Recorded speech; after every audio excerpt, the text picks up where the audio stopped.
Hello, my name is Hayden Caroline Paxman, and I will be discussing market research usage in society.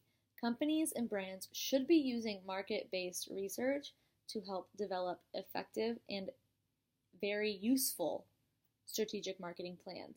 I am preparing this for the UNF marketing departments, peers, students, anyone who doubts why we should use the modern methods than the younger older methods, I'm sorry. So the couple definitions I want to really go over would be market research, which is the gathering of information about a consumer's needs and preferences. Basically, if a consumer needs something, they will want this specific brand. For example, if a consumer wants chocolate, they're going to really go out of their way to get either Mars, Hershey's, Reese's, anything kind of like that.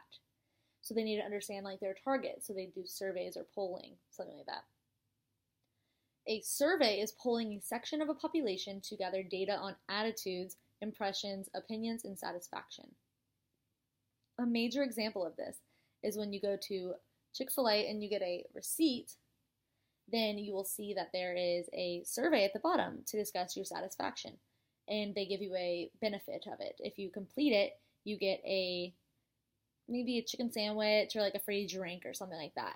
So that's the benefit of completing that survey.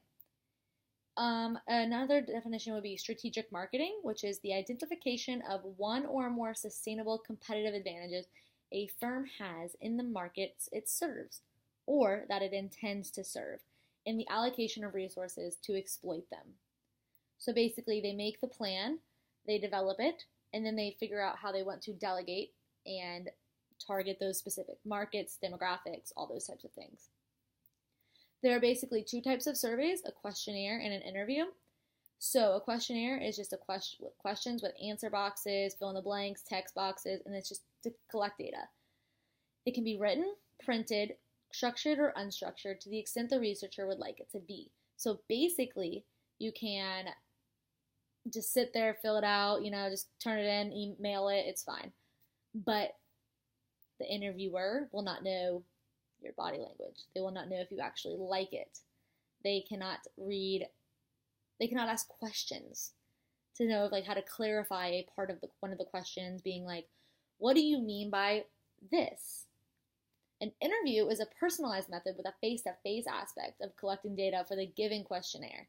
So there's an interviewer and an interviewee, and they sit there, and the interviewer can clarify. You can get more in-depth. You can get more kind of raw answers, because sometimes people do not want to answer if there is not a person there, because they're like, I don't want to give a vulnerable answer if I don't know who's actually going to receive it.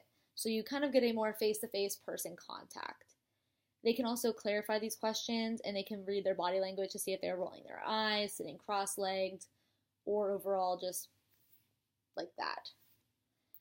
Another two types of surveys where I'm going to be really discussing in this video would be phone surveys and web-based surveys.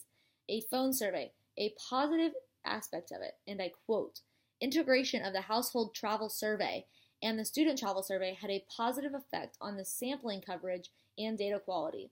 In addition to correcting for the undersampling of the 20 to 24-year-olds, it also increased the proportion of self-respondents and thus reduced the scale of the proxy respondent bias. It also increased the global trip rate and the transit trip rate for part of the population.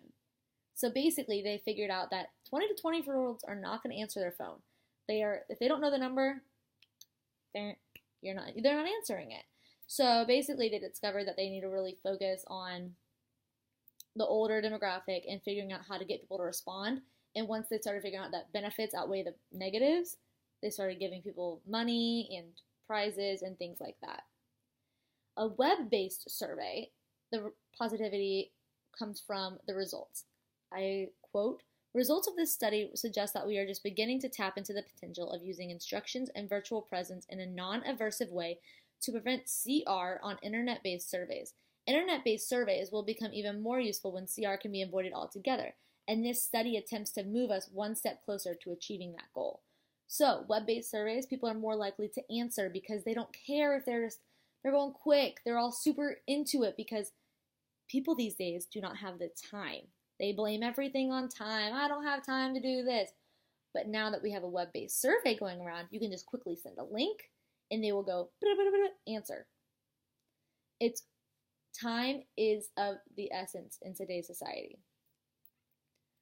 Some negative types of the phone survey is in Canada in 2013, 20% of households reported not owning a landline phone. For households aged 20 to 35, this proportion rises to 60, a 21% increase from 2010. One can believe that it will continue to increase. I personally, in Jacksonville, do not have a landline. My family in Tampa does not have a landline. A bunch of my friends do not have landlines. So the marketers are basically reduced the ability to connect with their customers.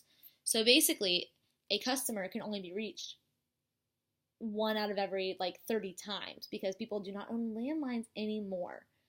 Basically, it's all cell phones. Everyone my age has cell phones. That's what you got to do, but a lot of us don't want to answer it. But the web-based survey, CR occurs when a person responds to a survey item in a way that reflects inaccuracy rather than that person's true sentiment. The person may or may not take into account the content of the survey item. Basically, they could be in a rush. They're just like, I'm just going to answer it just so I can get my free Chick-fil-A chicken sandwich at the bottom of the survey. That's basically the only aspect of negativity because everyone's in a time crunch. This is probably the easiest one. Just send the link. Here we go.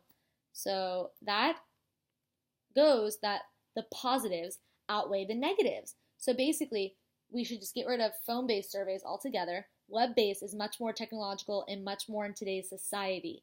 If we do not continue with these web-based, then we will get no responses from these surveys. The surveys are what drives market researchers to further their companies and their brands and to understand the target markets. How do you know what you want if the market research cannot give it to you? So basically, your answers help the researchers discover what they can give you so that way you can live your life more effectively and more efficiently. A real-life example is the U.S. Census counts every resident in the U.S. Article 1, Section 2 of the U.S. Constitution mandates that this occur every 10 years. The information the census collects helps determine how much more $400 billion of federal funding each year are spent on infrastructure, programs, and services. This is a 100% population survey. Basically, they try to reach out. Of course, there are always going to be non-respondents, but that can be overcome.